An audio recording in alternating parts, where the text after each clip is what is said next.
It's a disturbing insight into how Queensland Police can deal with the homeless. Captured on video surveillance cameras, a man whom police admit was disturbing no one is kicked and punched while being pinned to the ground. I reckon they shouldn't do that. They should help me. The plight of Peter Willamay has reopened the debate about police training and procedures when dealing with society's most vulnerable. If you can't control your anger towards people who you are supposed to be protecting and who you are supposed to be treating with respect and dignity, get out of the job. On the surface, there's certainly something for us to look at, and as a result of that, there may be a full investigation conducted.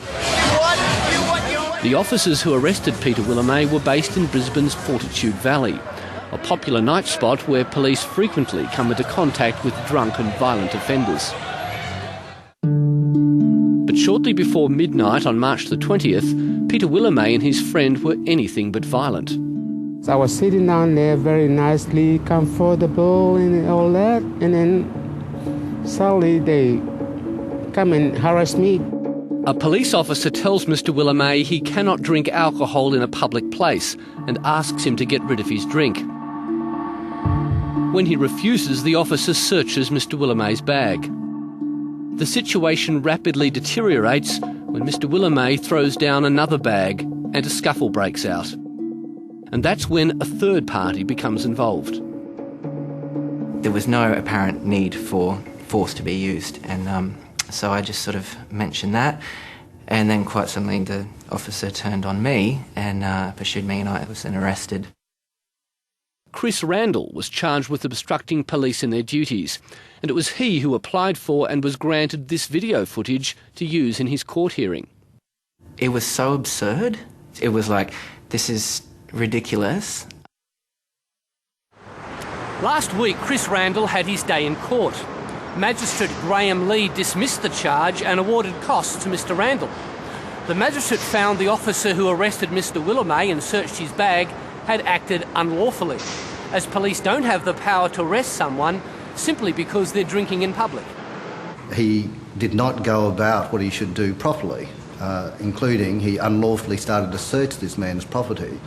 And as a consequence, from that point onwards, the whole behaviour of the police was unlawful.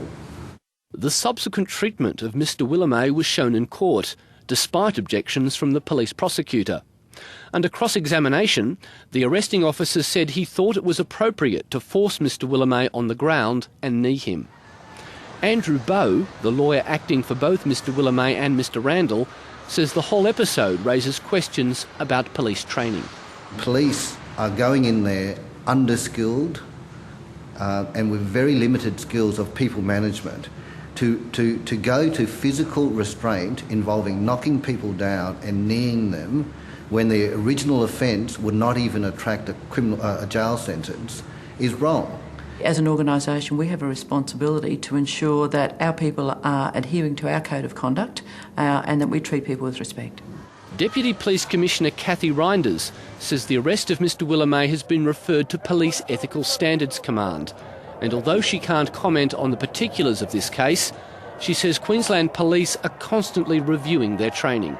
Clearly we observe the behaviour of our people, and if we believe that the actions of the officer perhaps don't fit with our normal way of operating, we will then have a look at the circumstances surrounding it. Is it an issue where the individual officer needs perhaps some retraining or some advice by a senior supervisor, or is there a system-wide problem? This is not the first time a heavy-handed police arrest has been captured on Brisbane City Council surveillance cameras.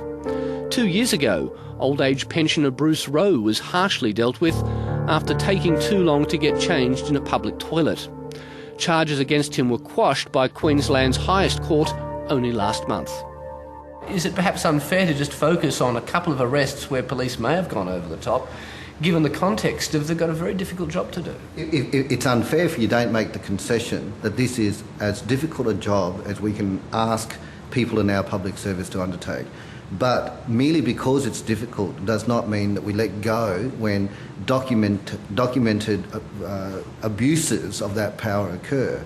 And if you don't have the skills to restrain yourself in that environment, or if you're too predisposed to make moral judgments of people who are doing less fortunately than you, get out of the job. We have thousands of interactions with homeless people every year. Very few of them result in complaints. Of course, there will always be occasions where people behave in a way that we don't see as suitable, and we'll take appropriate action. Peter Willamey's case was heard by a different magistrate without the video footage.